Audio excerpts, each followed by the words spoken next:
বীরভূমে রয়েছে এমন এক কালী যে কালীর মূর্তি তৈরি করতে লাগে শ্মশানের চিতার হাড় ও মরার কাঠের বাঁশ এবং মায়ের মূর্তি তৈরিতে গঙ্গা স্বয়ং উঠে আসে এখানে অলৌকিকভাবে।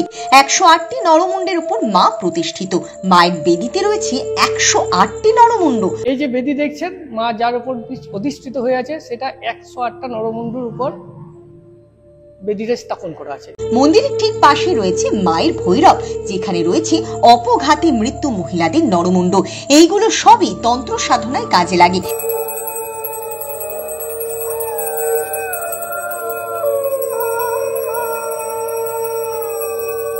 এই যে দেখতে পাচ্ছেন, এই কাটা আসনের উপর বসে কালী পুজোর মহাপুজো করা হয় এখানে।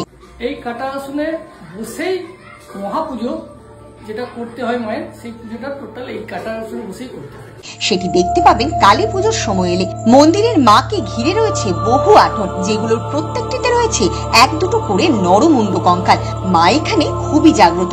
বিশেষ নিয়ম মেনে এই মন্দিরে পুজো হয়ে থাকে এবং মায়ের বিসর্জনের সময় শিকল দিয়ে বেঁধে মাকে বেদি থেকে নামানো হয়।